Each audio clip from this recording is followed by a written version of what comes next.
Sir, gold महंगा नहीं हो रहा है, कंज्यूमर के नज़रिए से आप देखें तो अच्छा हो सकता है ये कि हालांकि कीमतें बहुत ज़्यादा नहीं गिरी हैं, लेकिन गोल्ड कंपनियों के लिए कितनी बड़ी चिंता है?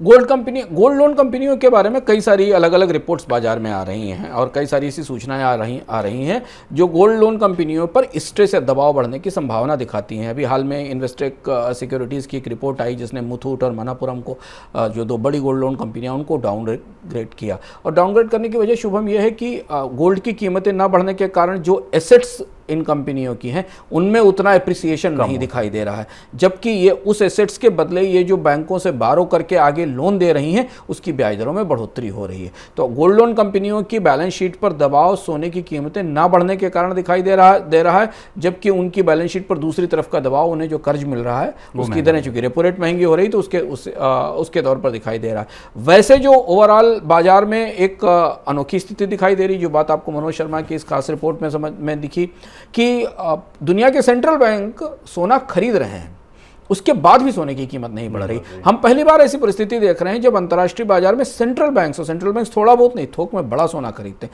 एक तरफ से कई सारे देशों के सेंट्रल बैंक, उसमें भारत का रिजर्व बैंक भी शामिल है, उसने भी सोने की खरीद की है, उसके बाद भी सोने की कीमत में वो बढ़ोतरी नहीं दिखाई दे रही है। इसके कई सारे मतलब निकाले जा सकते हैं। इसके मतलब एक निकाले जा सकते हैं कि सोने की जो कंज्यूमर डिमांड है, क्या उसमें गिरावट है, क्योंकि अगर उसमें गिरावट है तो जितनी भी सप्लाई बाजार में अवेलेबल है वो सप्लाई सक करके बैंकों के पास पहुंच रही है। और दूसरी संभावना इस बात की मानी जा सकती है कि डॉलर की कीमतों में जब तक मजबूती रहेगी, सोने में की कीमतों में बढ़ोतरी नहीं दिखाई देगी। लेकिन ये फिनोमेना या ये परिदृश्य कुछ सोने के बाजार के लिए अनोखा सा है कि जब दुनिया के केंद्रीय बैंक सोना खरीद रहे हों और आम लोग सोना ना खरीद रहे हों, जबकि जिन पर आप भरोसा करके अपनी करेंसी जिनके साथ ट्रेड करते हैं, अगर वो सोने पर दांव लगा रहे हैं तो आम लोग सोना क्यों नहीं खरीद रहे हैं। ये एक दिलचस्प सी असंगति है। सोने के बाजार पर हमारी नज़र बराबर रहती है और हम हर महीने आपके लिए एक शो भी लेकर आते हैं जिसका नाम गोल्ड सेंट्रल है।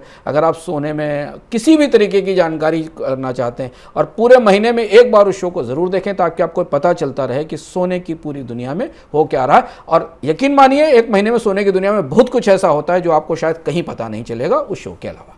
बिल्कुल, तो आप गोल्ड सेंट्रल देखिए, ये हमारा मंथली शो है, हर महीने की 14 तारीख को ये आता है। इस महीने का शो आ चुका है, आप बिल्कुल देख सकते हैं मनी9 का ऐप डाउनलोड करके।